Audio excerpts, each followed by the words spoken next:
segunda parte de evitando la pobreza.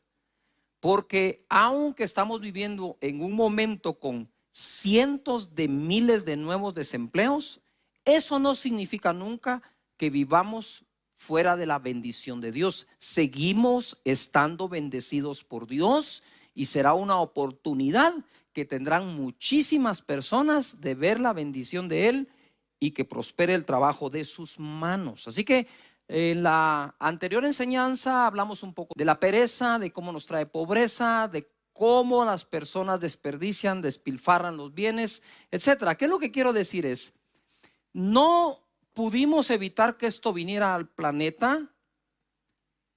Algunos no pudieron evitar el desempleo, pero todos podemos evitar empobrecer por otras razones.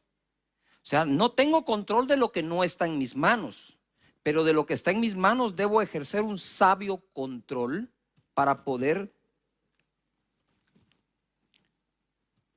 seguir adelante. En Proverbios capítulo 6, verso 6, dice así: ve a la hormiga, oh perezoso, mira sus caminos y sé sabio, la cual no teniendo capitán, ni gobernador, ni señor, ojo acá, no tiene capitán, gobernador, ni señor, no tiene jefe la hormiga.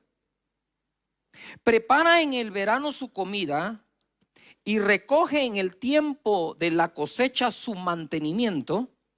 Perezoso, ¿hasta cuándo has de dormir? ¿Hasta cuándo te levantarás de tu sueño? Como dijo alguien, si hay alguien que tiene sueños y nunca los ve cumplirse, es porque de plano está durmiendo mucho. ¿Hasta cuándo te levantarás de tu sueño? ¿Hasta cuándo vas a dormir? Ojo al 10. Un poco de sueño, un poco de dormitar, solo un poco, no es mucho, un poco. Ponga ahí poco, subráyalo, porque a veces nosotros despreciamos lo poco, ¿verdad? O menospreciamos el asunto que sea poco lo que se hace. Dice, un poco de sueño, no necesita mucho, solo un poco. Y un poco de dormitar y cruzar por un poco las manos para reposo. Así vendrá tu necesidad como caminante y tu pobreza como hombre armado. Es decir, esto de cruzar los brazos por un poco, de dormir otro poco, de perecear un poco, que qué rico andar pereceando, eso lo único que hace es atraer como un imán gigantesco a la pobreza. Y dice aquí que te puede sorprender como un hombre armado, o sea, un asaltante. ¿Qué quiere decir eso? Que no te puedes dormir en tus laureles, no porque ya tienes un poco de ahorro, no porque ya llenaste el presupuesto. Entonces a descansar por aquí, a descansar por allá, porque de pronto dice que la pobreza vendrá como un hombre armado y todo lo que hiciste, quizás de forma diligente, se pierde por estar pensando, no, si solo es un poquito, solo es un poco de tiempo, y si no es mucho.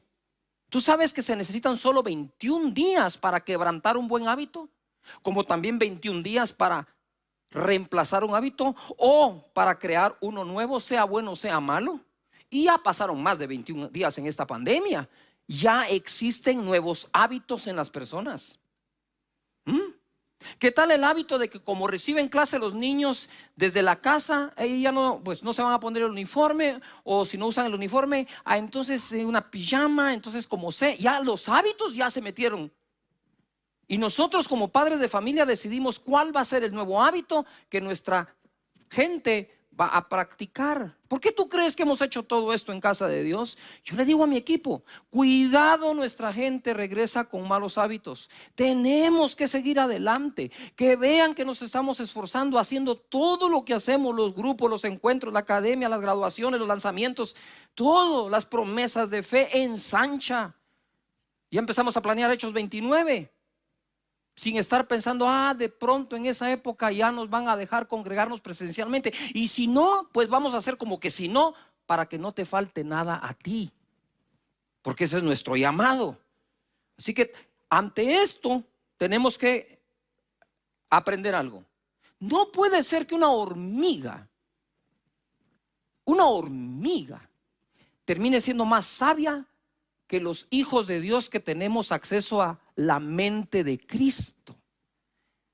Es penoso, es vergonzoso levantar las manos a Dios para adorarlo y cruzarlas para no trabajar.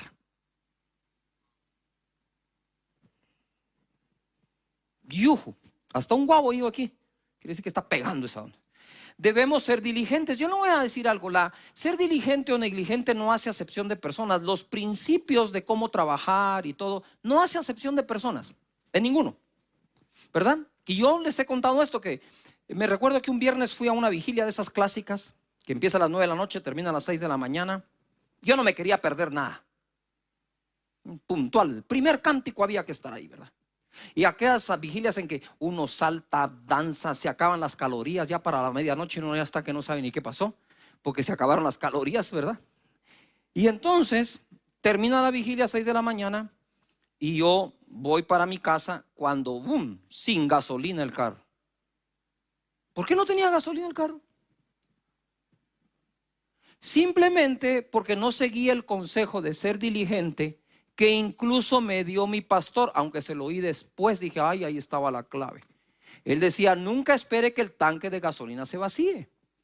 Cuando se gaste un cuarto de tanque, llene el cuarto de tanque, o medio tanque y lo vuelve a llenar. Ah, no, la belleza que iba a hablar hasta en lenguas esa noche, como yo en el Espíritu Santo, decidió que todavía, por la gracia y la misericordia de Dios y los ángeles que me rodean, ese poco de gasolina iba a alcanzar. Pues no alcanzó. Y los ángeles creo que solo me observaron diciendo, la negligencia no hace acepción de personas. Ahí me tenía usted a las 6 de la mañana con un envase de plástico, con una manguera, yendo a una gasolinera a pie, caminando para regresar, para sacar la gasolina. Es horrible. ¿Qué necesidad hay de hacer eso? Si de todas maneras le tenía que echar gasolina. Pero miren, antes de ir a la gasolinera, reprendía a Satanás, al diablo de escasez de gasolina, a la escasez de combustible. Reprendí, hablé en lenguas, canté, le di vuelta al carro y no arrancó. Porque esos principios no tienen que ver con cuánto reprendas y qué batalla espiritual juegas. Eso tiene que ver con ser diligente o negligente. Proverbios 10:4 dice, la mano negligente empobrece. No importa de quién sea esa mano, si es del jefe, del trabajador, del socio mayoritario, del minoritario. No importa si es la mano de quien sea. La mano negligente empobrece, más la mano de los diligentes enriquece. El que recoge en el verano es hombre entendido. El que duerme en el tiempo de la siega o cosecha es hijo que avergüenza. La versión, en otra versión, la traducción al lenguaje actual dice, si no trabajas te quedas pobre, si trabajas te vuelves rico. El que es precavido guarda comida durante el verano, el que duerme durante la cosecha termina en la vergüenza. Wow, eso merece hasta un traguito de té.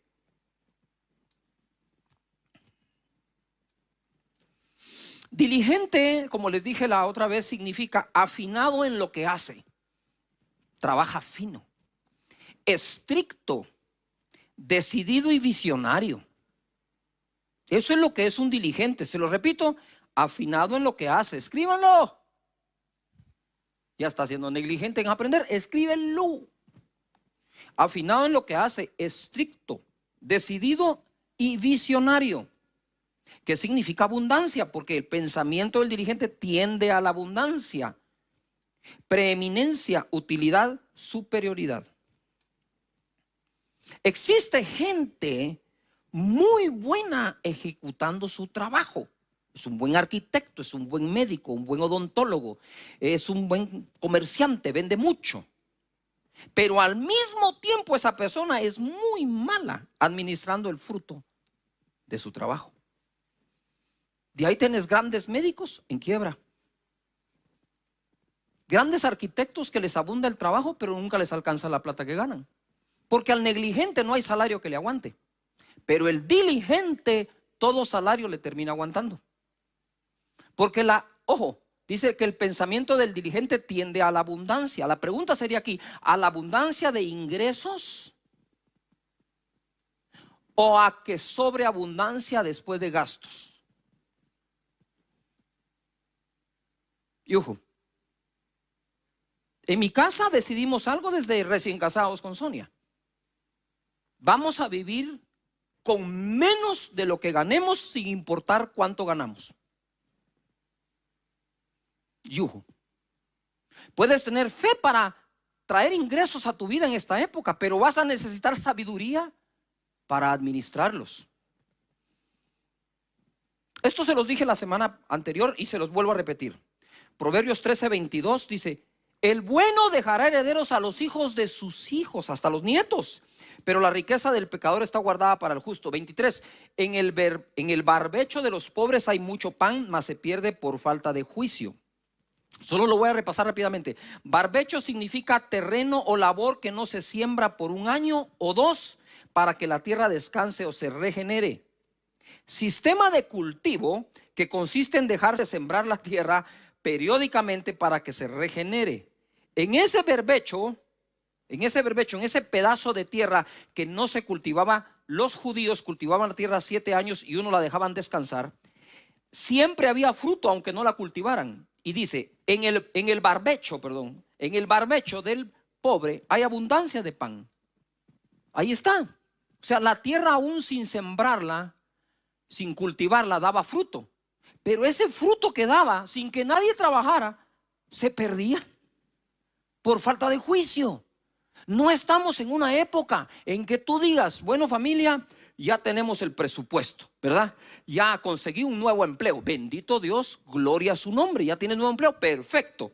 Ajustado el presupuesto, vamos a bajar gastos, perfecto. Y por ahí hay algún otro negocio que puedes hacer, algo que puedes fabricar. ¿Y qué pasa? No, ya estuvo. No estamos para darnos esos lujos en esta época. Aquí hay que recoger lo que el barbecho da también. No solo la tierra que se cultiva, aquí hay que recoger hasta de la que no se cultiva en esta época o en ese año.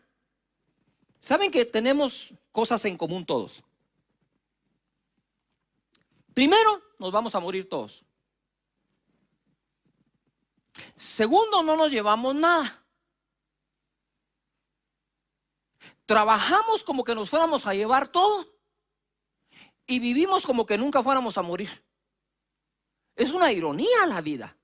Pero hay una tercera cosa en común. La primera, todos moriremos o seremos arrebatados con el Señor, algunos cuando Él venga.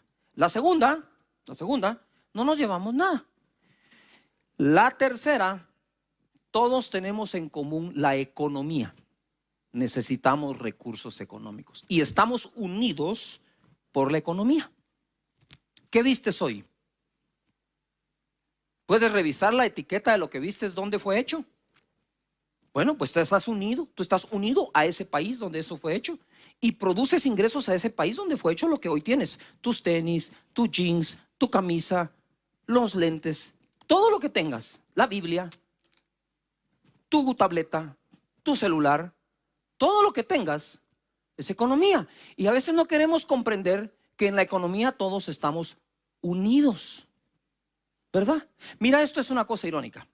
La gente dice, sí, es que los pastores se quedan con los diezmos. Mentira. Mentira. En la mayoría de las iglesias hay una junta directiva que le pone el salario al pastor y a todos los demás. En el caso de esta iglesia son casi 200 trabajadores que reciben paga. Pero la paga que se le da a la planilla completa es mucho menor que lo que se contrata en servicios. Entonces, somos otra entidad en la economía, ¿verdad? Que de lo que recolecta paga servicios. Hay que pagar la luz, sí. Hay que pagar el agua, sí. Hay que pagar la tierra, sí. Hay que pagar limpieza, sí. Hay que pagar muchísimos. Hay que pagar el uso de datos también. Hay que comprar todas estas cámaras y todo el equipo que se usa para bendecirte, también hay que pagarlo. Entonces, si te das cuenta, los diezmos y las ofrendas que llegan a una iglesia siguen su curso de regreso a la sociedad. Y gente que ni siquiera se congrega recibe el beneficio de eso también. ¿Qué es lo que quiero decir? Es que la economía une a todos. Hay gente que cobra servicios en las congregaciones que ni siquiera es creyente, no va a la iglesia, pero sale bendecido también, porque eso es una economía. Estamos unidos por la economía todos. Entonces lo que quiero decirte acá es, si la economía es algo que tira los lazos y une a todos los segmentos, debemos ser todos los segmentos sabios en el uso de los recursos económicos. Dios Padre bendice a cada persona que nos ves con sabiduría para el uso de sus recursos económicos en todo lo que hacen para la honra y la gloria tuya. Amén. Cuando construimos este lugar, eran más de 1,200 trabajadores en albañilería que recibieron su paga puntual cada 2 semanas. No derroches, tesoro precioso y aceite hay en la casa del sabio. Estoy leyendo Proverbios 21:20. Lo leo de nuevo. Tesoro precioso y aceite hay en la casa del sabio, mas el hombre insensato todo lo disipa. El que sigue la justicia y la misericordia hallará la vida, la justicia y la honra. Este es el caso del hombre pródigo. Pastor, ¿por qué no dice hijo pródigo? Porque es que pródigos hay un montón, papás, hijos, tíos, sobrinos y de todo. Entonces hablemos mejor del hombre pródigo. Pródigo significa el que desperdicia. La palabra pródigo, como lo he enseñado varias veces, no aparece en la Biblia, sino que es un título que le pusieron a la parábola, ¿verdad? Y el que sí sabía qué significa pródigo, le puso ese nombre, la parábola del hijo pródigo. Hablemos de los hombres pródigos, de los seres humanos pródigos. Verso 13 del capítulo 15. No muchos días después, ni le tardó la onda, juntándolo todo, por favor subrayen todo. El hijo menor se fue lejos a una provincia apartada y allí desperdició sus bienes viviendo perdidamente.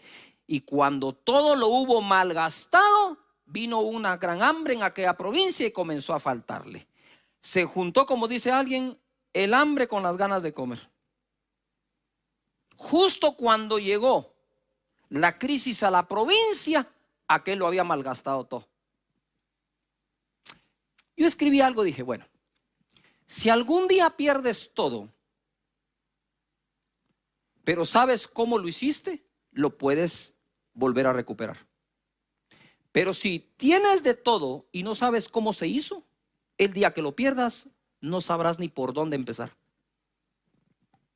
Así que este hijo o este hombre pródigo regresó donde su papá a que le enseñara a ser un buen jornalero o un buen trabajador. Él no sabía ni cómo volver a hacer lo que perdió. Entonces regresó al aprendizaje. Hay que sentarnos a aprender.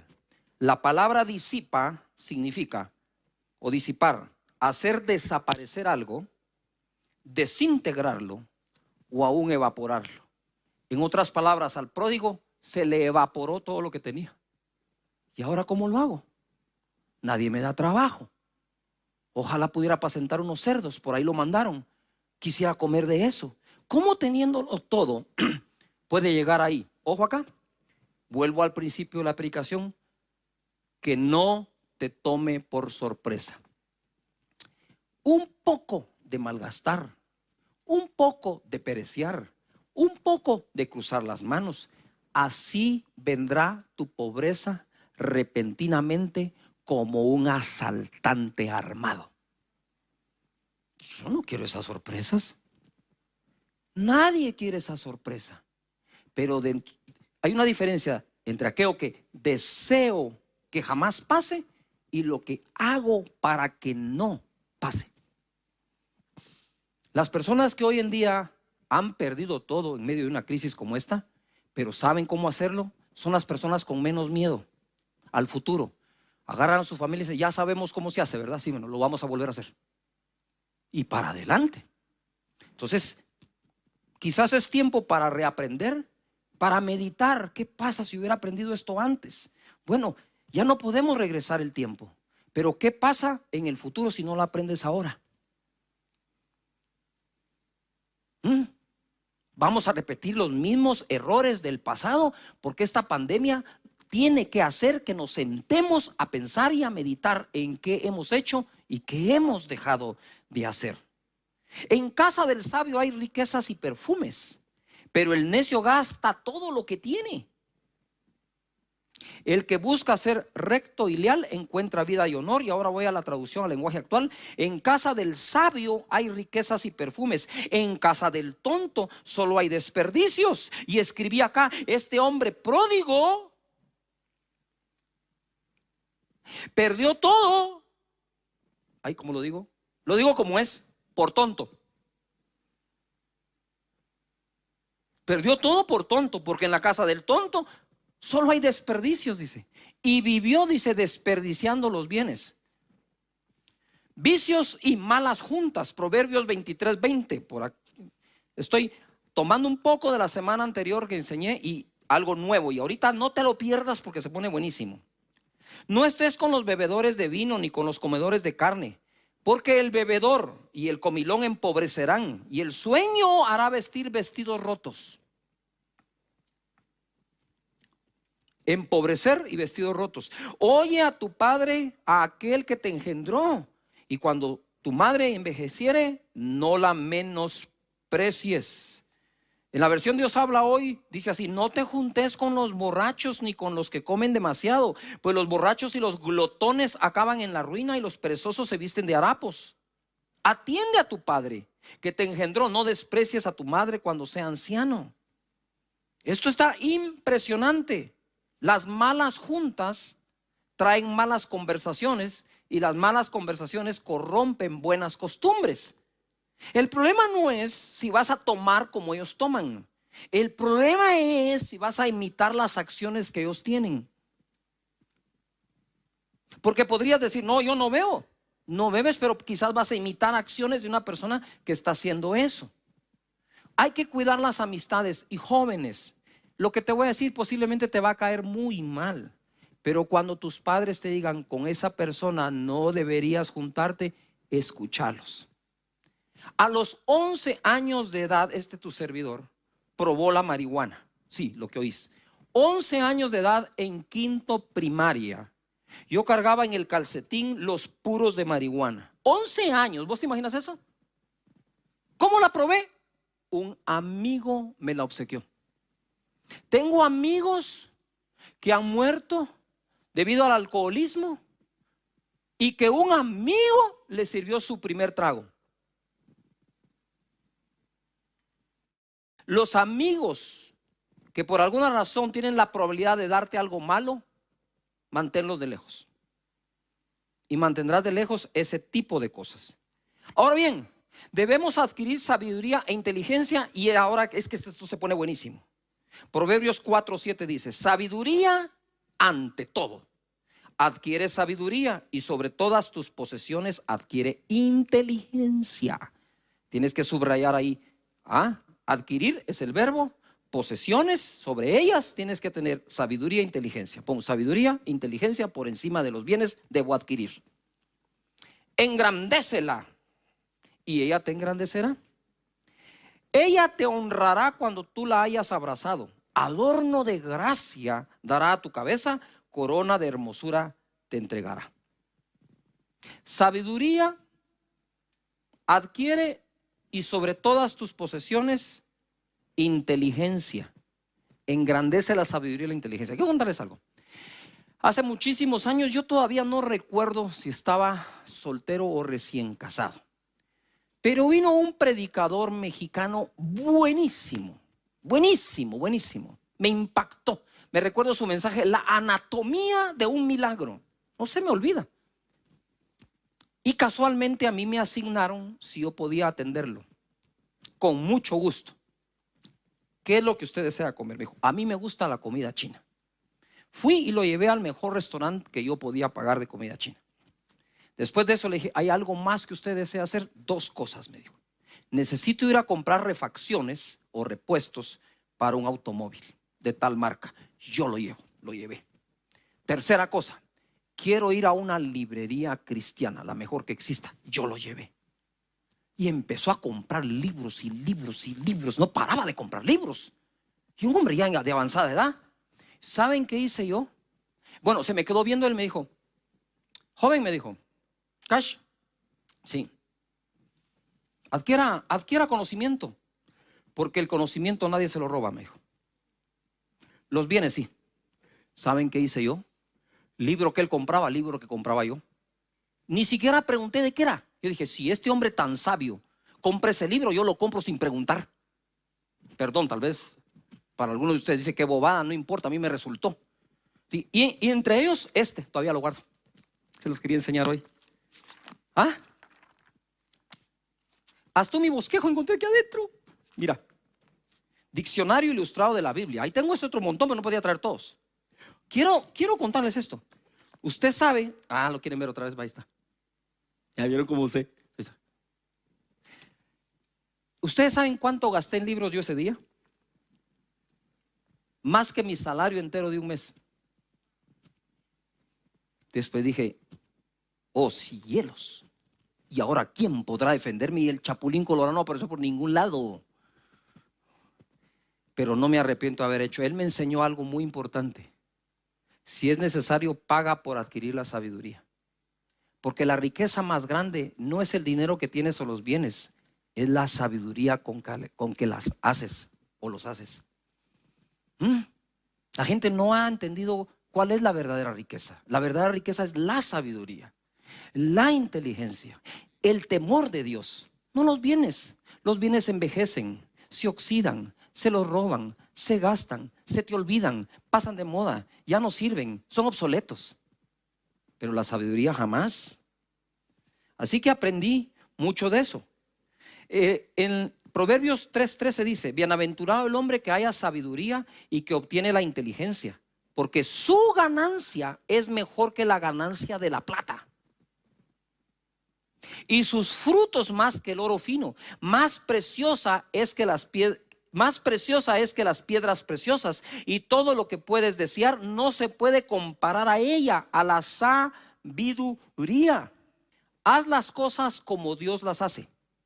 Mira, dice que Él con la sabiduría fundó la tierra y con la inteligencia afirmó los cielos. Proverbios 24:3 y 4 en la versión Dios habla hoy. Con sabiduría se construye la casa. Uy, como que fueras hijo de Dios, ¿no? Y con inteligencia se ponen sus cimientos. Con conocimientos se llenan sus cuartos de objetos valiosos y de buen gusto. ¡Wow! Si Dios usó la sabiduría para fundar la tierra y para afirmar los cielos, luego dice que nos enseña que nosotros debemos usar la misma sabiduría para construir la casa, y la inteligencia para afirmarla, y el conocimiento para llenarla de todas las cosas que tanto te gustan. Pero nosotros tenemos gustos, ¿verdad? A mí me gustaría este mueble, a mí me gustaría este televisor, a mí me gustaría este comedor. Sí, la inteligencia y la sabiduría, ¿dónde está? La estás adquiriendo, porque dice que es así como se hace. Trabajo primero, casa después. Proverbios 24:27. Prepara tus labores fuera y disponlas en tus campos, y después edificarás tu casa. La gente primero hace la casa y después anda buscando sabiduría para pagarla. Primero la sabiduría, después la casa. Primero el trabajo, el negocio. Ahí es donde primero se invierte y luego lo demás. Palabra de Dios para todos se lee así: antes de construir tu casa, asegúrate de tener preparados tus cultivos y ordenadas tus labores. En la versión Dios habla hoy dice: arregla tus negocios en la calle y realiza tus tareas en el campo, y luego podrás construir tu casa. Proverbios 19:14 dice: la casa y la riqueza son herencia de los padres, mas de Jehová la mujer prudente. ¿Cuánta gente ora porque Dios le envíe su pareja a sus hijos? Creen la segunda parte del verso, mas no la primera. De Jehová es heredarle una buena mujer a tu hijo, créelo. Pero de los padres es llegar a heredarles la casa y los bienes. Pero no podemos heredar bienes si no educamos a quien nos va a heredar, porque Salomón decía: será vanidad y mucho dolor que el que venga después de mí no sea sabio para hacer las cosas. Por eso esa sabiduría para la economía se toma en el hogar. Es importante que lo hagamos. Pero te agrego una más: bendición para los nietos. Proverbios 13:22 dice: el bueno dejará herederos a los hijos de sus hijos. Y en la versión de la traducción al lenguaje actual dice así: las riquezas del hombre bueno serán para sus nietos, pero las riquezas del pecador serán la herencia de la gente honrada. Bendito sea el Señor. Y quiero ir cerrando con esto. Mira, Dios dice que primero mires por tu negocio y después harás tu casa. Si ya respetas eso, puedes pasar al segundo nivel. Que la casa y los recursos económicos son herencia de los padres mientras Dios le consigue mujer. Quiere decir que el factor tiempo que transcurre desde que tienes a tu hijo a que llega a casarse, en ese tiempo Dios quiere bendecirte para que heredes a ellos. Pero además dice que ese hombre justo que hace bien las cosas podría dejar herederos a los nietos o a los hijos de sus hijos. Tú dices, Pastor Cash, si me acompañan por favor, Pastor Cash, yo creo que ya es tarde para mí, ya estoy grande, no hice ni una ni la otra. Para serte sincero, puede ser posible, es posible, pero no estás tarde para enseñarle a tus hijos a que amen el adquirir sabiduría y conocimiento, el que hagan todo por ser sabios y diligentes, que dejen la pereza a un lado, el malgasto, el despilfarro, y se dedican a ser sabios con sus bienes y adquieran inteligencia sobre cada uno de ellos. Esa será tu buena herencia. Y a ellos se levantarán y enseñarán a los demás. Si no lo lograste enseñar a los hijos, enséñalo a los nietos. Pero es importante porque la palabra del Señor dice en el Proverbio 22, 29: has visto hombre solícito en su trabajo, o sea, bueno para trabajar, delante de los reyes estará, dice, no estará delante de los de baja condición. Solícito significa oportuno, preparado, rápido, que ha desarrollado sus habilidades. Y para cerrar voy a ir de nuevo a este libro. Ese día aprendí más con este hombre de Dios en una librería que lo que predicó en el púlpito. Solo me recuerdo el título de su prédica: La anatomía de un milagro. Habló de la unción, del poder para sanar enfermos. Me encantó. Pero lo que aprendí entrando con él a una librería nos ha valido hasta este día. Lo que aprendí en el regazo de mi madre, a contar los recursos, a saberlos administrar, a ser diligente, a que el pensamiento tiende a la abundancia, eso no tiene precio alguno. Así que te dejo allí esa propuesta: adquiere la sabiduría, el conocimiento. Tocan 9 temas: la paternidad de Dios, sus nombres que santificamos, su reino, su voluntad, su provisión, su perdón, el librarnos de la tentación y del mal. Y termina cerrando con que de Él es el reino, la gloria y el poder por todos los siglos. Amén. Hoy vamos a tratar el tema, ¿verdad? Porque vamos en esta secuencia de el pan nuestro de cada día, dánoslo hoy. Primera cosa, y para que vayamos metiéndonos acá: cuando llegamos a pedir el pan o la provisión, ya hemos reconocido a Dios por Padre. Como he dicho, sin la correcta doctrina de la paternidad de Dios y en la relación con Él como nuestro Padre, es muy difícil tener las demás doctrinas de manera saludable. Porque pasar de que solamente es Dios y nosotros criaturas, a que es nuestro Padre y nosotros sus hijos, que somos herederos de Él y coherederos con Cristo, cambian muchas cosas. De tal manera que ya pasaste por reconocer su paternidad, disfrutar de ella, ¿verdad? Puedes hablar con Él de todas las cosas que hace como Padre para ti. Yo le digo: Señor, yo estoy seguro que mientras dormía, según el Salmo, tú hiciste algo por mí anoche, se va a manifestar hoy. Eso he enseñado y eso es lo que vivo también. Y Padre, muchas gracias por adoptarme, por darme derechos, por darme tu espíritu, por hacerme nacer de nuevo. Esa paternidad hermosa, eres un buen Padre. Y luego pasamos a hablar de su nombre, ¿verdad? Y dentro de los nombres está Jehová Jireh, por lo tanto Él es proveedor. Y después de eso venimos a pedir que su reino, ponga atención a eso, quiero que subraye la palabra reino porque tiene mucho que ver con la provisión. Para que venga tu reino, que se haga tu voluntad. Para cuando llegas a decir el pan nuestro de cada día, dánoslo hoy. La renta de la casa, por favor, dámela hoy. El colegio de los hijos para pagarlo, dame el ingreso hoy. El trabajo que me hace falta, dámelo hoy. Cuando llegas allí, tú estás súper archi mega recontra conectado con tu Padre y todo lo que Él es. Por lo tanto, tu fe se va activando. Por eso es que Él no dejó el pan nuestro, aunque lo necesitamos al principio de la oración, sino lo deja ahí en medio. Ahora, otra cosa más. La gente dice que orar no es pedir, pero mira, Padre nuestro que estás en los cielos, santificado sea tu nombre, lo estás adorando. Venga a nosotros tu reino, es una petición. Hágase tu voluntad, es una petición. Danos el pan de cada día, es una petición. Perdona nuestras deudas, es una petición. Líbranos de la tentación, es una petición. Y del mal, es una petición. ¿O no son peticiones? Estás pidiendo que venga a su reino, estás pidiendo que se haga su voluntad, estás pidiendo el pan, estás pidiendo, ¿verdad?, perdón por los pecados. Estás pidiendo que no entres en tentación y ser libre del mal. Sí, está llena de peticiones la oración. Entonces volvamos de nuevo. El pan nuestro de cada día, dánoslo hoy. Uy, solo ahí hay mucho que desarrollar. Primero, ¿de quién es el pan? Exacto. Lee. El pan nuestro. Es nuestro el pan. ¿Estamos de acuerdo? Es nuestro. ¿Pero quién lo tiene? El Padre. El pan nuestro de cada día, dánoslo hoy. Ahora bien, el pan es nuestro según esto.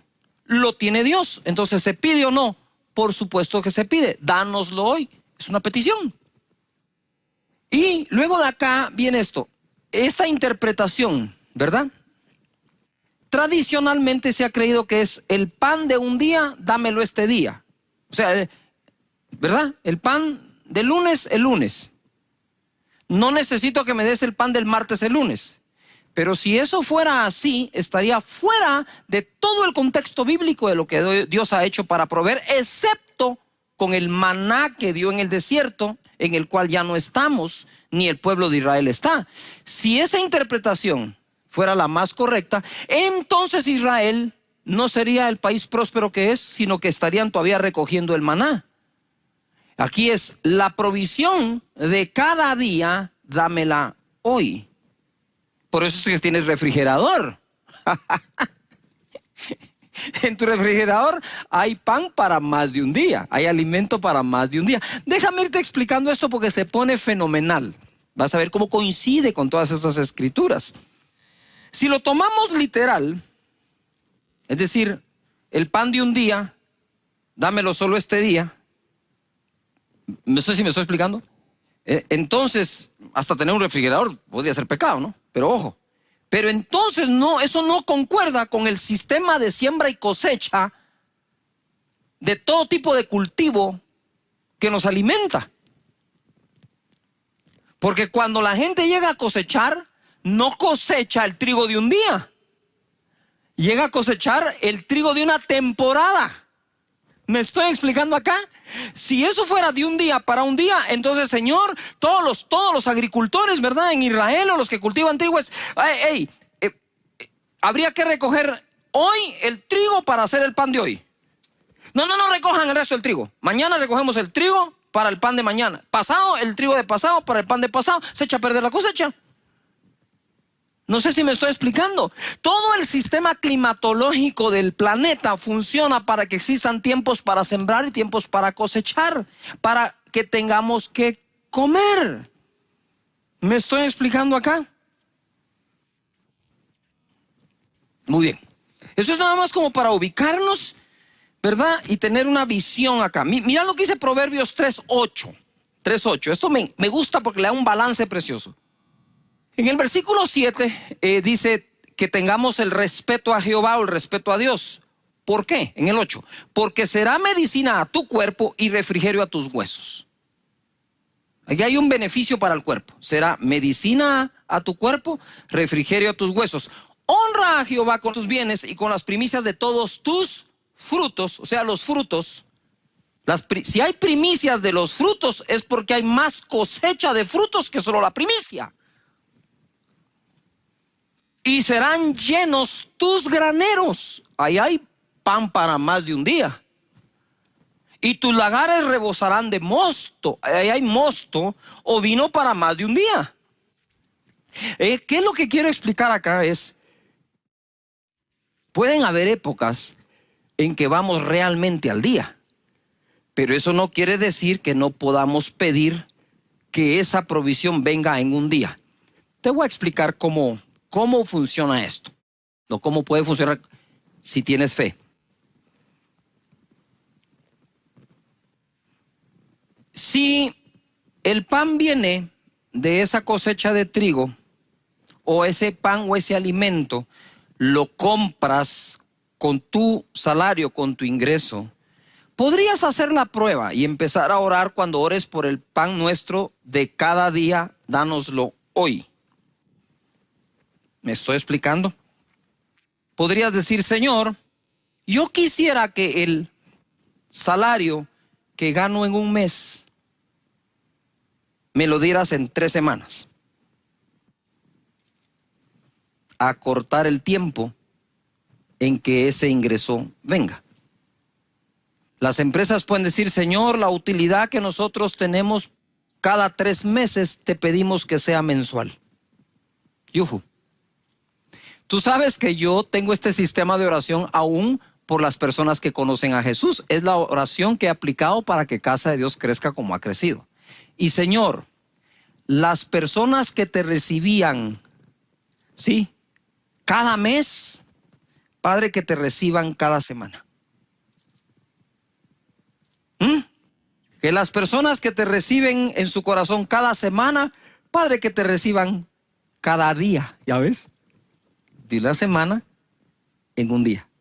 Sería como que el evangelista ore: Padre nuestro que estás en los cielos, ¿verdad? Y cuando llega la provisión de almas, puede decir: Señor, y las almas que se han ganado cada día, dámelas hoy. Hoy, de una vez, hoy. ¿No creen que parece ser de la lógica que así trabaja todo? Entonces, hay que ubicarnos en este tipo de oración. Ahora, quiero decirte de dónde viene realmente la provisión de Dios. Viene en la oración del Padre Nuestro, viene de la primera parte de la oración. Venga a nosotros tu reino. Porque Mateo 6:31 dice: no se afanen pues diciendo qué comeremos o qué beberemos o qué vestiremos, porque los gentiles buscan todas estas cosas, pero vuestro Padre Celestial sabe de qué tienes necesidad de todas estas cosas. Mas buscad primeramente el reino de Dios y su justicia, y todas estas cosas serán añadidas. Por eso en el Padre Nuestro empezamos diciendo: Padre nuestro que estás en los cielos, venga a nosotros tu reino. Y en ese reino, Señor, yo te quiero servir. Ábreme la oportunidad para seguir sirviendo, para servir en mi grupo, para servir en la academia de liderazgo, para poder servir en un encuentro, para poder servir en donde estés sirviendo al Señor, porque primero es tu reino, primero es tu reino. Por eso es que nos congregamos el primer día de la semana, porque buscamos primeramente su reino, y entonces las demás cosas serán ¿qué? Añadidas. Y por eso el pan nuestro de cada día se pide después de buscar su reino.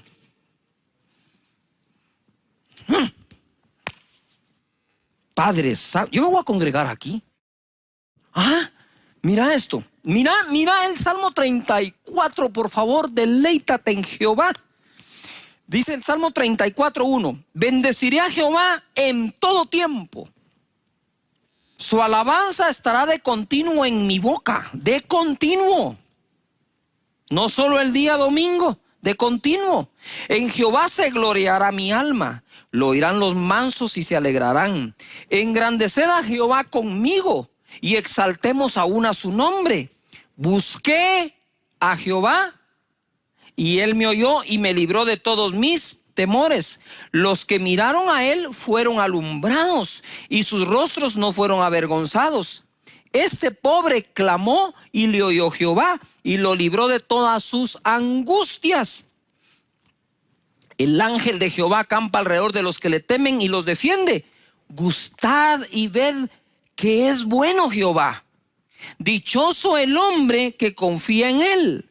Temed a Jehová vosotros sus santos, pues nada falta a los que le temen.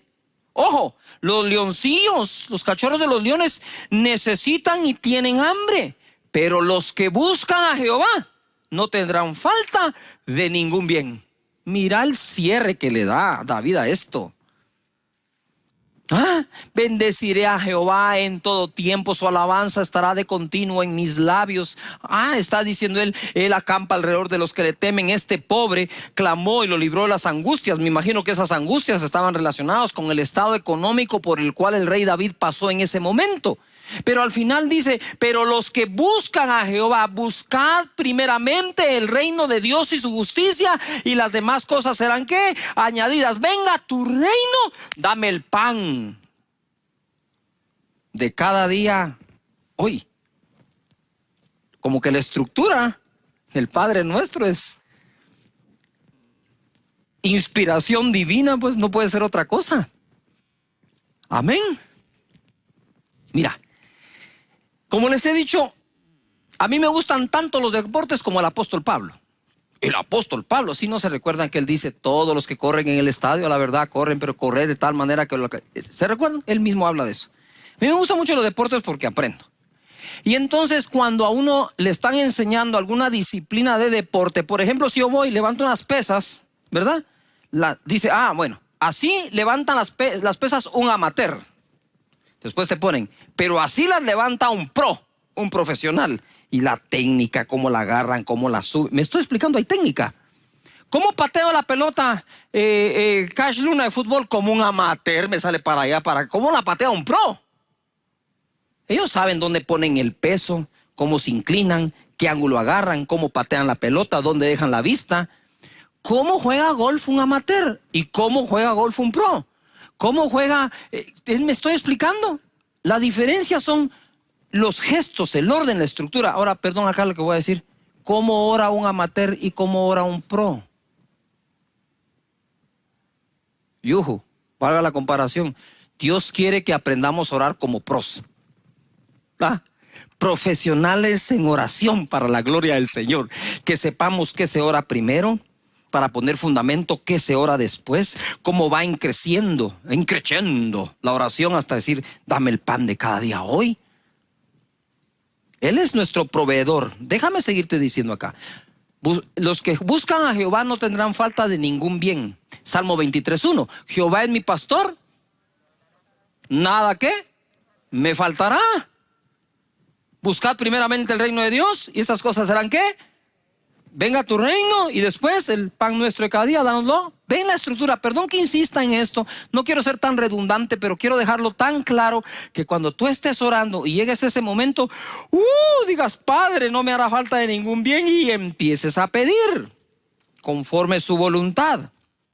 No olvidemos que ha sido Dios el que nos ha provisto. Deuteronomio 8:11 dice, cuídate de no olvidarte de Jehová tu Dios para cumplir sus mandamientos, sus decretos y sus estatutos que yo te ordeno hoy.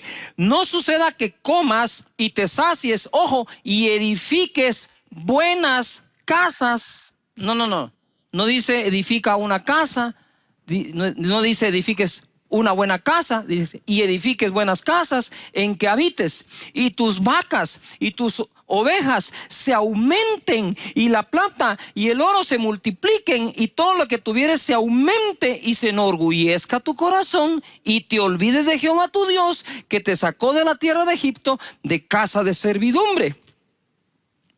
Y digo yo, Señor, si dice tu palabra acá, y se vuelva orgulloso tu corazón y te olvides, quiere decir que el hecho que nos bendigas de esa forma, como dice Deuteronomio, abre la posibilidad de que alguien se vuelva orgulloso y se olvide de Dios y se olvide de ti. Si existe la posibilidad que una persona que bendigas tanto se olvide de ti, ¿para qué la bendices?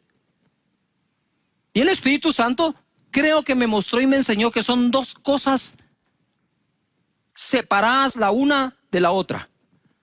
Entonces, porque existen algunas personas que se puedan volver orgullosos y olvidarse de Dios, Dios va a decir, no puedo bendecir a nadie.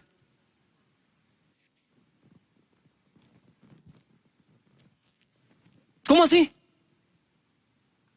Y todos los que han sido bendecidos en gran manera, que en lugar de olvidarse de Dios, lo buscan de más intensamente y de todo corazón. Yuhu. Pero piensa por un momento como padre. ¿Te gustaría ver a tu hijo mal pero que no se olvide de ti? ¿O preferirías verlo bien aunque se olvide de ti? Ojo, esto es delicado. Personas que tienen a sus hijos viviendo en otro país como migrantes, les ha ido bien y quizás ya no llaman por teléfono a diario, hasta tienen la oportunidad de viajar para verlos en Navidad o algo y no lo hacen. Quizás el afán de la vida los absorbió, se han olvidado un poco de quiénes fueron los que lo apoyaron, lo educaron, lo bendijeron. Sin embargo, aunque al padre y madre le duela eso, prefiere verlos bien allá que mal aquí. Ese es el amor que tiene Dios como Padre para con nosotros. Él no quiere que nos perdamos, Él no quiere que nos volvamos orgullosos, pero tampoco quiere vernos sin este tipo de bendiciones. Él desea bendecirte. Mira lo que dice el verso 17 de Deuteronomio 8. Y digas en tu corazón: mi poder, ojo, y la fuerza de mi mano me han traído esta riqueza, de la que habló anteriormente. 18. Sino acuérdate de Jehová tu Dios, porque Él te da el poder de hacer las riquezas, a fin de confirmar su pacto que juró a tus padres, como en este día. Muchas cosas aprendemos de este verso. Primero es, en lugar de olvidarte, reconocerlo. Entonces lo reconocemos. Si el Señor te dio el trabajo, te dio la empresa, todo, reconócelo todos los días. Señor, si esta empresa existe es por ti, si estos clientes compran es por ti, es por la gracia que nos has dado. Gracias, Señor, por las utilidades. Aparto el diezmo que es tuyo de lo que me has dado, y lo reconoces. Eso guarda tu alma de olvidarte de que fue Él y de ponerte orgulloso. Ahora aquí hay una pequeña trampa respecto al olvido. Porque el hecho que lo mencionemos no quiere decir que realmente lo reconozcamos. Mira esta.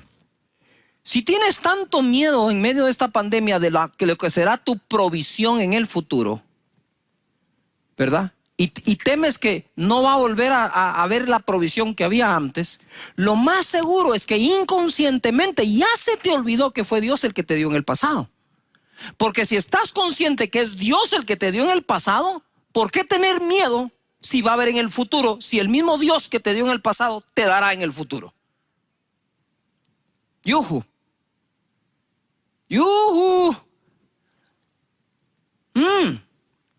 Esto es cuestión de olvidarnos de que ha sido Dios el que nos dio el poder de hacer los bienes. No es nada más decir: yo no me acuerdo de Dios, no voy a la iglesia, no me quiero. No, que esto es muy sutil. Hay que tenerle mucho cuidado. Pero si tú sabes y reconoces que ha sido Dios el que ha provisto el pan de cada día para tu vida, no hay que temer del día de mañana, sino decir: Señor, yo reconozco, Padre eterno, que tú eres mi buen Padre, que tu nombre es Jehová Jireh, Señor, que tú me has provisto, que no le ha faltado nada a mi familia ni le faltará, porque el que dio el poder de hacer todo esto ha sido tú, y seguirás siendo tú por todos los siglos, y mis generaciones sabrán que en esta casa tú eres el proveedor. Así se ora. Gloria a Jesús. Estoy muy contento hoy, ¿verdad? Porque todo esto no funciona sino en aquellos que en Él confían. Ahora dice: a fin de confirmar el pacto que juró a tus padres. Dice: y Dios, no te olvides, acuérdate que fue Dios el que te dio el poder de hacer las riquezas, a fin de confirmar el pacto. Wow. Hebreos capítulo 6 verso 13. Porque cuando Dios hizo la promesa a Abraham, no pudiendo jurar por otro mayor, juró por sí mismo, diciendo: de cierto te bendeciré con abundancia y te multiplicaré grandemente. Quiero hacer un paréntesis aquí. Hablemos de pactos. ¿Sabes en dónde hay mucha confusión?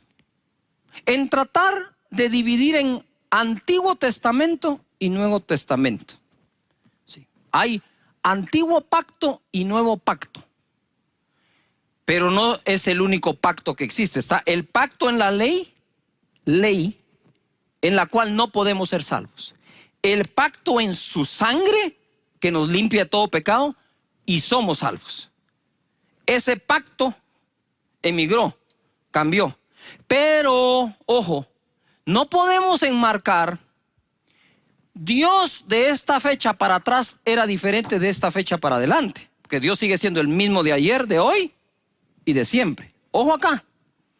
En el tiempo histórico de todos los personajes del Antiguo Testamento, y ojo, no hay un solo pacto. ¿Quién dice que solo el pacto de la ley existe ahí? A ver, les voy a dar un ejemplo. ¿Acaso no existe el arco iris hasta el día de hoy como señal del pacto que Dios hizo con los hombres de no volver a destruir la tierra a través de un diluvio?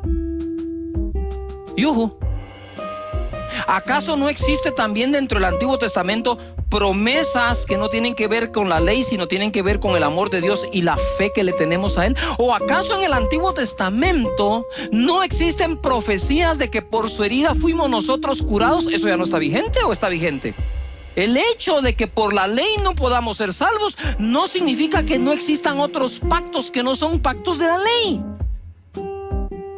Él juró bendecir a Abraham y a su descendencia con abundancia y multiplicarlo hasta hoy sigue vigente. Ese no es el pacto de la ley, ese es otro pacto, es en la fe.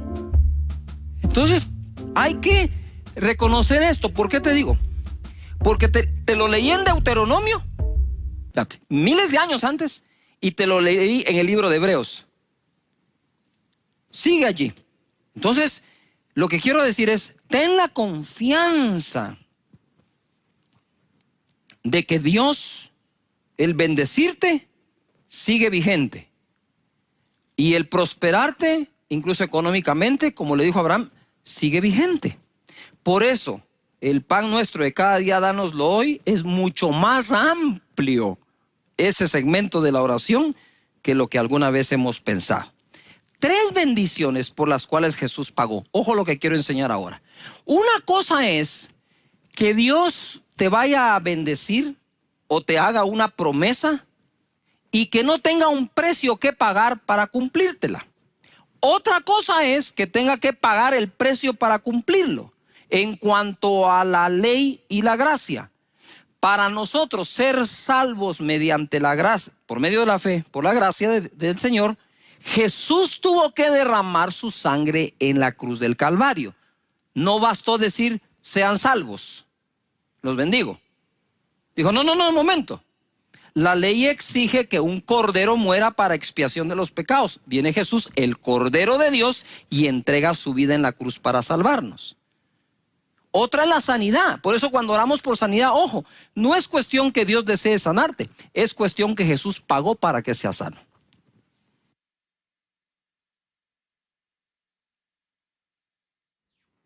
Perdón que me dé aquí la vuelta. No sé si notamos la diferencia,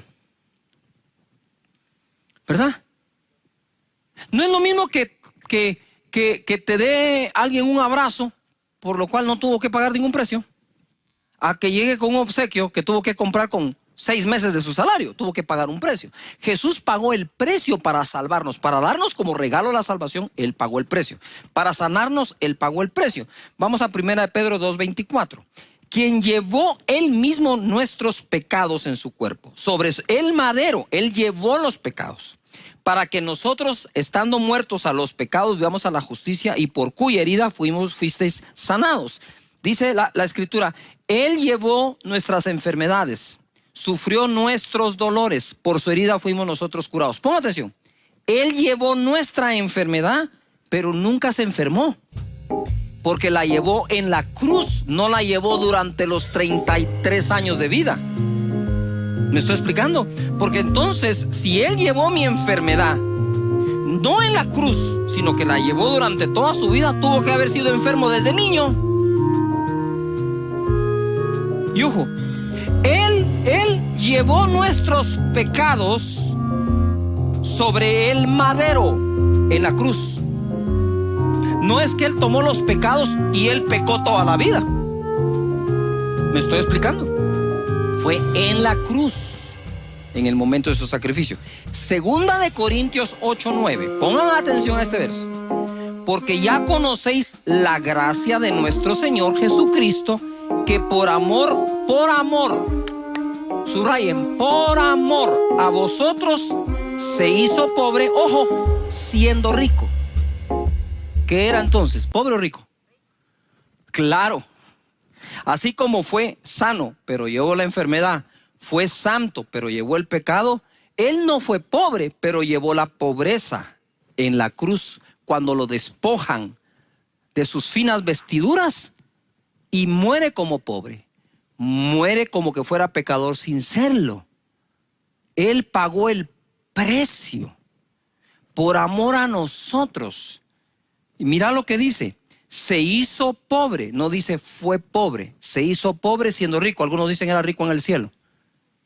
No está hablando de eso, porque entonces sería otra cosa. Lo que está hablando aquí es lo siguiente. Mira, es muy difícil creer realmente con las escrituras que Jesús fue pobre si tenía tesorero. ¿Acaso no fue Judas el tesorero? Perdón, no era el contador, no era el que va a la contabilidad, era el que guardaba el tesoro que desde niño recibió cuando los reyes de Oriente le trajeron oro, ¿verdad? Y usó todo eso para bendecir a las demás personas. ¿Qué es lo que quiero decir acá? Es que Él pagó ese precio. Entonces, cuando tú vas a orar por tu provisión, vas consciente que Él pagó el precio, consciente que Dios juró bendecirte con abundancia, consciente de que Él fue el que dio el poder de hacer la riqueza, ojo acá, para confirmar su pacto. No está hablando de confirmar el pacto de la ley de nuevo. Esto es todo un estudio hoy. Pero mira, quiero ir aquí metiéndome en esto. Ahora va a tener sentido Mateo 7:9. ¿Qué hombre hay de vosotros que si su hijo le pide pan, le dará una piedra? Que si le pide un pescado, le dará una serpiente. Pues si vosotros, siendo malos, ¿sí?, sabéis dar buenas dádivas a vuestros hijos, cuánto más vuestro Padre que está en los cielos dará buenas cosas a los que le piden. ¿Ves? Dará buenas cosas a los que le piden, porque pedir a Dios nuestra provisión es decirle a Dios: de ti dependo. De ti depende el trabajo, de ti depende mi oficina, de ti depende que tengamos clientes, de ti depende que se incremente la economía, de ti depende. ¿Tú te imaginas si los países en sus economías reconocieran a Dios y dependieran de Él? No existiría la inmensa corrupción que existe hoy. Pero quiero cerrar con una bendición. Mira, ya tenía yo todo aquí preparado y el Señor me lleva aquí y me dice: quiero que les leas esta bendición. Y ahí les va, agárrense la silla. Salmo 144:12. Sean nuestros hijos como plantas crecidas en su juventud, nuestras hijas como esquinas labradas, como las de un palacio, nuestros graneros llenos. ¿Cómo es los graneros? Llenos, provistos de toda suerte de grano.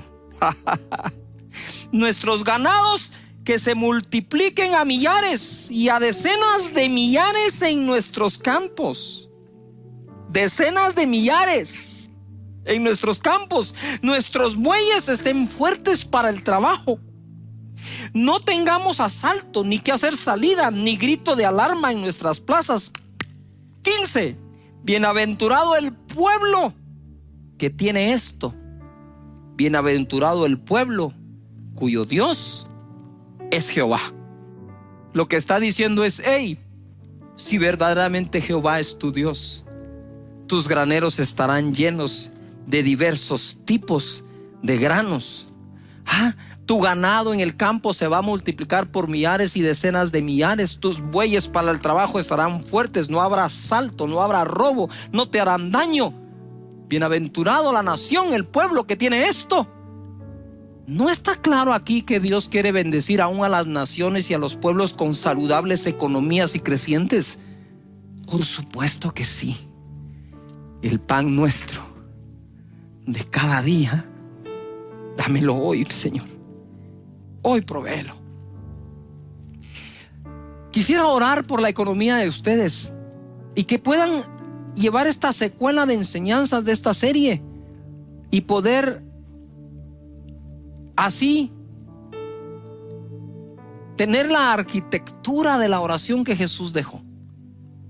Padre, en el nombre de Jesús, bendice a cada persona, en su trabajo, en su salida, en su entrada, Señor, en sus oficinas, en su empresa, en su comercio. Que seamos gente que te reconoce a ti en esto también, Señor. Que así como te buscamos para estar saludables y sanar de las enfermedades, también te busquemos para que nuestra economía esté bien y que de ti dependamos y esté claro en nuestro ser que de ti dependemos para todo. Que busquemos tu reino y tu justicia primeramente y las demás cosas serán añadidas. Gracias. Tú nos enseñas a orar primero por tu reino, después por la provisión. A servir en tu reino, después en nuestros trabajos. Muchas gracias, Señor. ¿Cómo vamos a aprender a orar? La arquitectura de la oración. Jesús, en una sencilla y corta oración, dejó un contenido impresionante. Acompáñenme a Mateo capítulo 6, verso 8. Leemos así: vosotros pues oraréis así: Padre nuestro que estás en los cielos, santificado sea tu nombre, venga tu reino, hágase tu voluntad como en el cielo, así también en la tierra. El pan nuestro de cada día dánoslo hoy, y perdónanos nuestras deudas, como también nosotros perdonamos a nuestros deudores. Y no nos metas en tentación, mas líbranos del mal, porque tuyo es el reino y el poder y la gloria por todos los siglos. En esta corta pero poderosa oración, Jesús dejó 9 temas vitales para nosotros dentro de su estructura. Primero dice: Padre nuestro que estás en los cielos. Toca el asunto de la paternidad. Les dije en la ocasión anterior que decirle a Dios Padre en aquella época era considerado una blasfemia. Entonces te imaginas el shock de los discípulos hace 2000 años cuando por primera vez se escucha: ustedes orarán así, Padre nuestro. Decían, ¿qué está pasando acá? Pero era la revelación más grande que Jesús traía a la tierra, es que podemos ser hijos de Dios por su espíritu de adopción. Santificado sea tu nombre, habla del nombre del Señor, ya tocamos el tema. Venga tu reino, hágase tu voluntad en el cielo, así también en la tierra. Aquí ya tocó el tema de la paternidad, su nombre, su reino. Nota que la estructura o arquitectura de esta oración tiene prioridades en la oración. Primero vamos a orar conectándonos con Dios como nuestro Padre y todos los beneficios que nos trae ser su hijo. Segundo, vamos a santificar su nombre. Aunque no lo llamamos por su nombre, porque es nuestro Padre, nadie llama por su nombre a su Padre. Jesús nunca dijo Jehová. Jesús siempre dijo mi Padre, vuestro Padre, nuestro Padre. Pero tiene nombre. Y mencionamos los diferentes nombres compuestos de Dios que nos traen muchísimos beneficios. Luego oramos por su reino. Ya te diste cuenta que cuando entramos en oración y le damos prioridad a Dios, estamos cumpliendo con aquello de buscar primeramente el reino de Dios y su justicia, y lo demás será ¿qué? Añadido. Hágase tu voluntad. Mira cómo escala la paternidad, sus nombres, su reino, su voluntad, aquí en la tierra como es hecha en los cielos. Y entonces ya pasamos a nuestra provisión. El pan nuestro de cada día, dánoslo hoy. Quinto tema, provisión. Sexto tema, perdón. Perdona nuestras deudas, así como también nosotros perdonamos a nuestros deudores. No nos metas en tentación. Aquí está hablando de conducta, de santificación.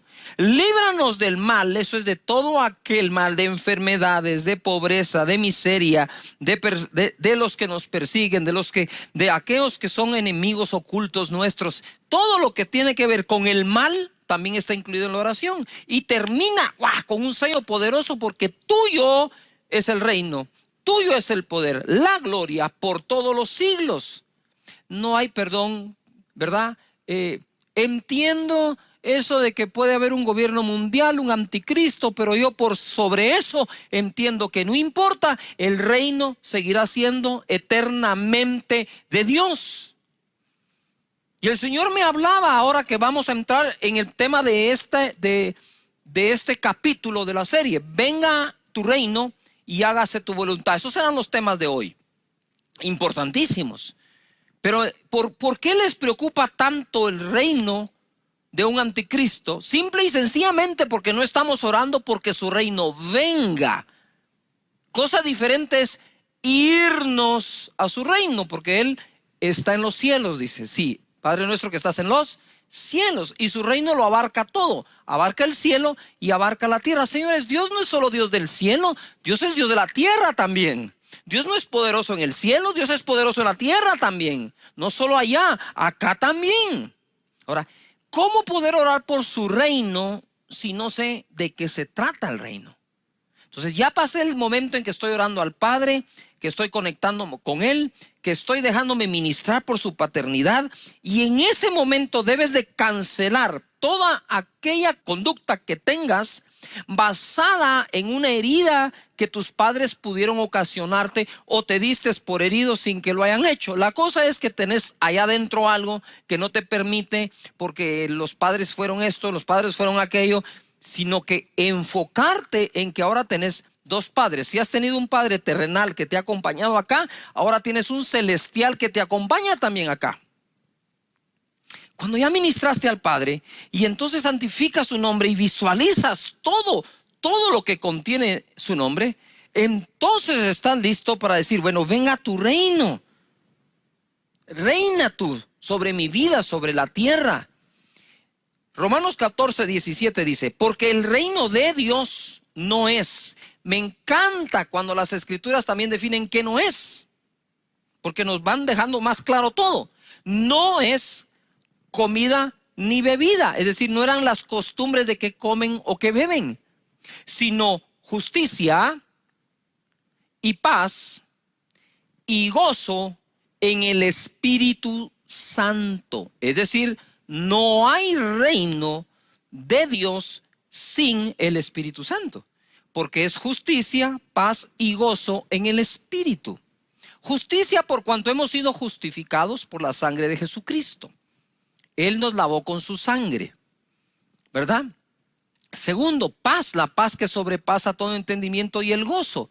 Entonces, una de las características de las personas que viven en su reino, ¿verdad?, es que saben que su justicia viene de Dios y no de los hombres, y viven en paz y tienen gozo.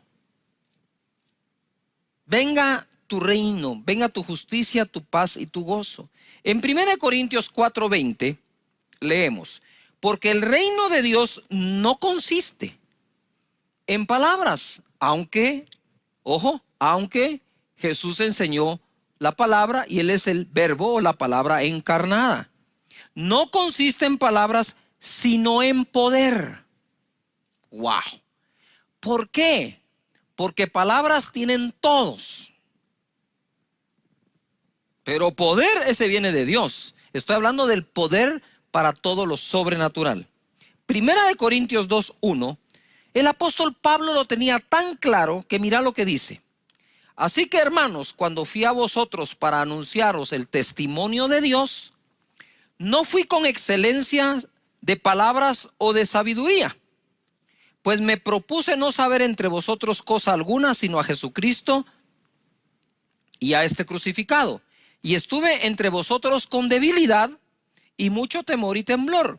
Y ni mi palabra ni mi predicación fue con palabras persuasivas de humana sabiduría, sino con demostración del Espíritu y de poder, para que vuestra fe no esté fundada en la sabiduría de los hombres, sino en el poder de Dios.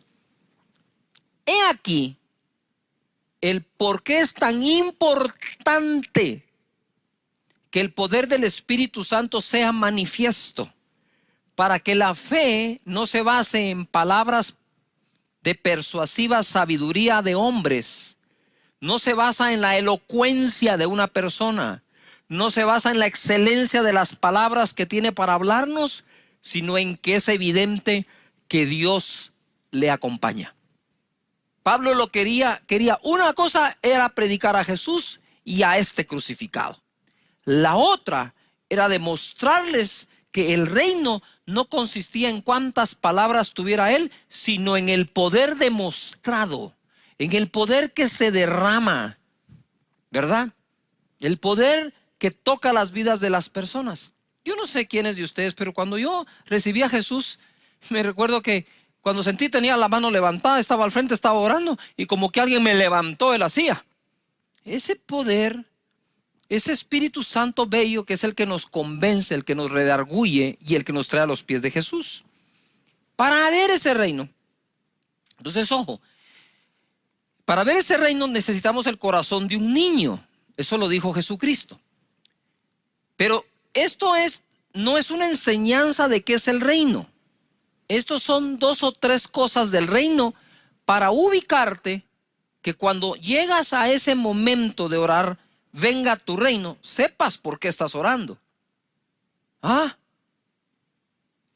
Si es, Señor, que venga tu reino, justicia, paz y gozo, Padre Santo, en mi casa hace falta personas que te conozcan en mi hogar. Justifícalos por la fe, levántales la fe, Señor, para que te conozcan, para que vengan a tus pies y que podamos tener paz y gozo aún en medio de toda esta situación que vive el mundo entero. Que se sepa, que se note que nosotros vivimos en tu reino, de acuerdo a un reino que no es de los hombres, sino que es de Dios. Nacemos de nuevo.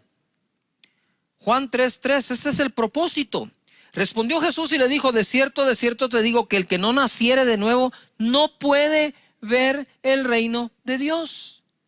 Y nacemos del Espíritu. Ahora, quiero decirles algo. Cuando Jesús aparece en escena, cuando Él nace, ustedes se recordarán que incluso mandaron a matar a todos los niños, ¿verdad? Y cuando Jesús nace en un contexto, ¿verdad? Él nace en un momento en que Israel estaba sometido al imperio romano. Y lo he dicho en otras ocasiones y lo repito en este contexto para que oremos que venga su reino. Está el reino de los romanos y el reino de los judíos. Está el emperador romano, está el César y están los centuriones y toda su línea de comandos y de autoridad. Y de este lado están los ancianos de Israel, ¿verdad? Y que incluso estaban esperando un rey. Por eso es que querían que Jesús se volviera rey. Entonces ahora Jesús entra ahí y la audiencia de Jesús eran todos. Dice que toda la ciudad se agolpaba para escucharlo, qué iba a decir después de ver lo que hacía. Y entonces en ese contexto está Roma con sus leyes, con sus preceptos, y está Israel con lo mismo. Y de pronto aparece Jesús y dice: el reino de los cielos es semejante a, y boom, la tira. Y ahora ¿qué? Ahora la audiencia está un poco confundida porque dice: no, el reino de los romanos, no, dice Israel, no, el reino de Israel, no, dice Jesús, miren, ninguno de los dos como tal, qué bueno que tengan su gobernador y ustedes sus ancianos, pero aquí se trata de que el reino de Dios venga. Entonces yo le oro a Dios, incluso a nivel mundial, por esa política tan extrema y dividida en la que estamos viviendo. Le digo: Señor, no es el reino ni de estos ni de aquellos. Venga tu reino, Señor, todos los días, en la mañana, en la noche, que venga tu reino, que se haga tu voluntad en la tierra como es hecha en los cielos. Ya te diste cuenta, ojo, que para ese momento de la oración tú no has hablado nada acerca de ti. Has recibido revelaciones de ti, pero todo ese periodo de la oración es puesto los ojos en el autor y consumador de la fe, en nuestro Padre, en su nombre, en su reino, su voluntad. Después de eso vamos a hablar del pan de cada día. Porque cuando llegues a hablar de la provisión de cada día, en ese momento tu fe está hasta el tope, porque visualizas a Dios como es proveedor, sanador, nuestra justicia, bandera, nuestra defensa, Rey de reyes, Señor de señores, el león de la tribu de Judá, el lirio de los valles. el sol de justicia, el alfa y el omega, el principio y el final. ¿Cuánto puedes adorar a Dios solo con santificar su nombre? Para cuando llegas a decir, ay Señor, necesito trabajo, y no, olvídate, ya la fe está hasta arriba. No vas a pedir trabajo, vas a pedir empresa. Por eso el Señor deja este orden en esta oración. Algo que te puede ayudar es ir a revisar las parábolas que hablan del reino. Son muchas, pero aquí te tengo 7 principales. La parábola del sembrador, el trigo y la mala cizaña, el grano de mostaza, la levadura, el tesoro escondido, la perla de gran precio y la red que se tira para sacar los peces. Ahora vamos a Mateo capítulo 11, verso 12. ¿Por qué es tan importante orar que venga su reino? Desde los días de Juan el Bautista hasta ahora, dijo Jesús, el reino de los cielos sufre violencia y los violentos lo arrebatan.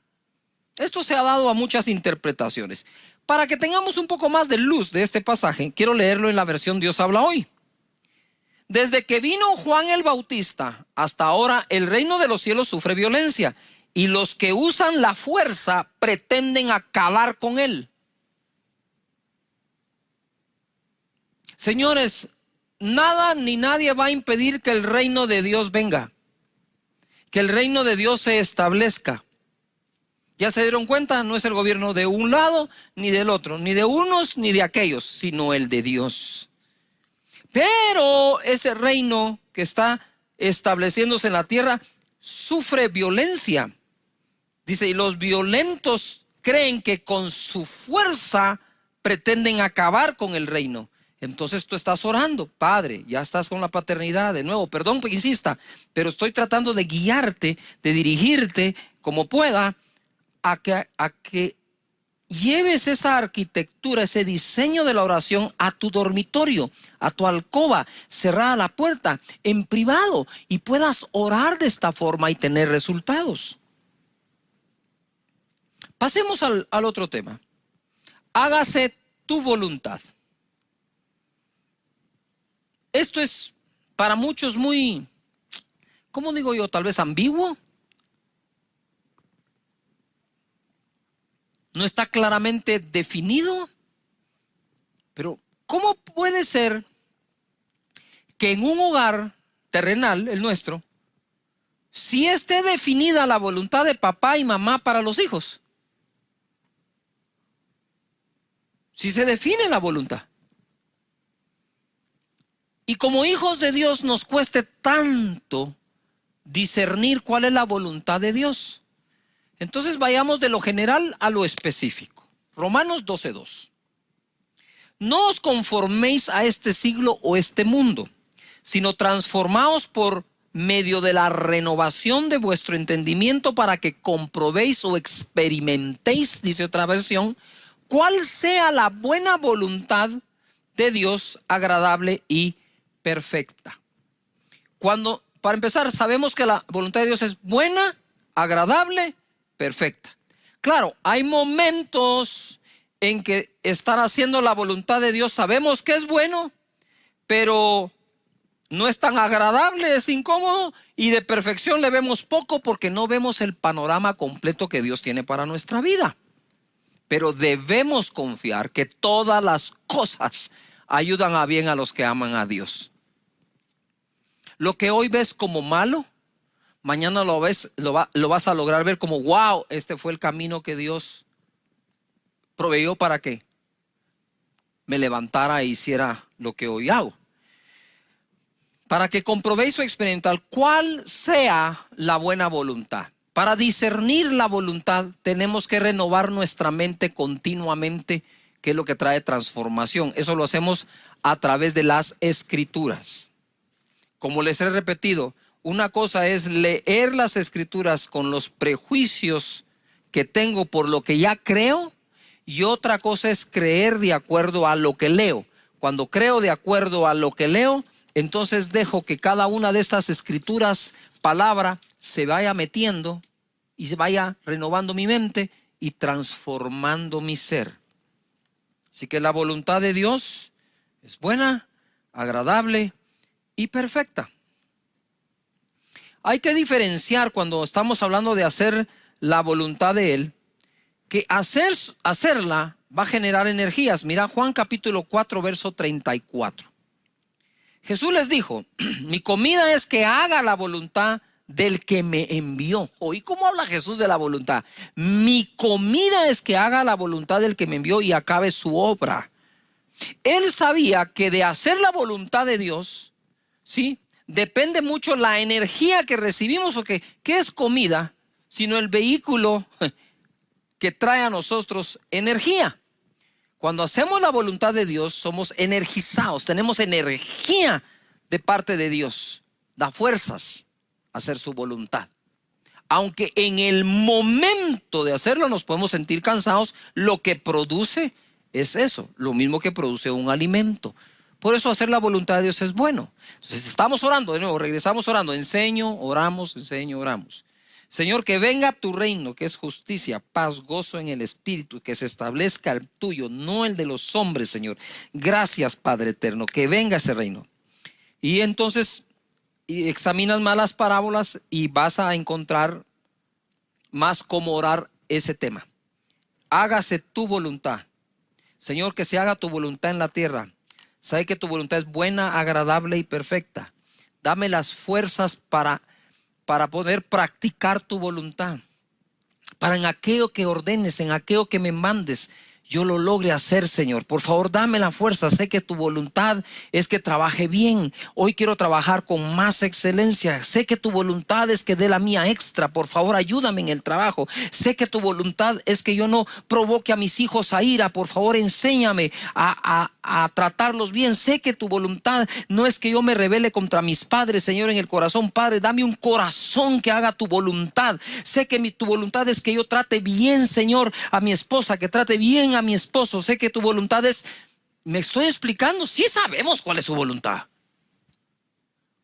pero no es nada más saberlo. ¿Por qué Jesús dejó que oremos que se pueda hacer? Sé que tu voluntad es, andas buscando adoradores en espíritu y verdad. Señor, todos los días te voy a adorar porque es tu voluntad. Sé que tu voluntad es, Señor, que me vaya bien en lo que emprenda. Sé que tu voluntad, Señor, que se haga aquí en la tierra como es hecha en los cielos. Tu voluntad es que no exista caos. Tu voluntad es que no exista enfermedad. Tu voluntad es que no exista miseria. Señor, sea hecha tu voluntad en la tierra.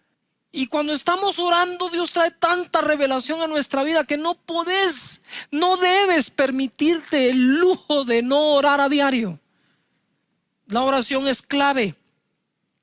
Jesucristo decía: esa es mi comida es que se haga la voluntad del Padre. Mateo capítulo 21, verso 28 dice: pero ¿qué os parece? Un hombre tenía 2 hijos, y acercándose al primero le dijo: hijo, ve hoy a trabajar en mi viña. Respondiendo él dijo: no quiero. Pero después arrepentido fue, y acercándose al otro le dijo de la misma manera, y respondiendo él dijo: sí, Señor, yo voy, y no fue. ¿Cuál de los 2 hizo la voluntad de su padre?, dijeron ellos. El primero. Jesús les dijo: de cierto os digo que los publicanos y las rameras van delante de vosotros al reino de Dios. Mira, un hijo dijo: no, yo no quiero ir. Pero al final terminó yendo. El otro dijo: sí, yo voy, y no fue. Y dice Jesús: ¿quién hizo la voluntad? Pues el primero, que aunque dijo que no, la terminó haciendo. Y en oración recibí básicamente 3 testimonios de lo bueno que nos va cuando hacemos su voluntad. El primero fue Abraham. Dios le dice: hey Abraham, sal de la tierra de tu parentela, de la tierra de Ur de los Caldeos, y vete a la tierra que te mostraré, y haré de ti una nación grande, y en tus simientes serán benditas todas las familias de la tierra. Y Abraham agarró sus maletas sin saber a dónde iba, pero hizo la voluntad de Dios. Y mira lo que dice Hechos 13:22 acerca del rey David. Hablando de Saúl, el rey dice: quitado Saúl, les levantó por rey a David, de quien dio también testimonio Dios, diciendo: he hallado a David, hijo de Isaí, varón conforme mi corazón, quien hará todo lo que yo quiero. Su voluntad. No es fácil a veces. David tuvo N defectos, Abraham tuvo N defectos, pero al final los dos hicieron la voluntad de Dios. Así como aquel hijo dijo no y al final fue. Y saben una cosa, decirle no a Dios no solo se hace con palabras, a veces se hace con actos, a veces se hace con actitudes, pero lo que cuenta es lo que al final hagas, que hagas su voluntad. Jesús, en Mateo capítulo 26, verso 38, entonces Jesús les dijo: mi alma está muy triste hasta la muerte, quedaos aquí y velad conmigo. Yendo un poco adelante, se postró sobre su rostro, orando y diciendo: Padre mío, si es posible, pasa de mí esta copa, pero no sea como yo quiero, sino como tú. Y esta oración, dice la Escritura, la hizo 3 veces Jesús. 3 veces. Repetir sin sentido son palabras huecas y vacías. Repetir con sentido es insistencia por fe. Jesús, o sea, hacer la voluntad del Padre, yo sé cuál es. Debo ir a la cruz. Pero Señor, si hubiera alguna posibilidad de que la humanidad se salve sin que yo tome de esta copa, al final entendió que no. Pero mira la consecuencia, Filipenses 2:5. Haya pues en vosotros este sentir que hubo también en Cristo Jesús, el cual siendo en forma de Dios no estimó el ser igual a Dios como cosa a que aferrarse, sino que se despojó de sí mismo o a sí mismo, tomando forma de siervo, hecho semejante a los hombres. Y estando en la condición de hombre, se humilló a sí mismo, haciéndose obediente hasta la muerte y muerte de cruz. Obediente, su voluntad. 9, por lo cual Dios también le exaltó hasta lo sumo y le dio un nombre que es sobre todo nombre, para que en el nombre de Jesús se doble toda rodilla de los que están en los cielos y en la tierra y debajo de la tierra, y toda lengua confiese que Jesucristo es el Señor, para gloria de Dios Padre.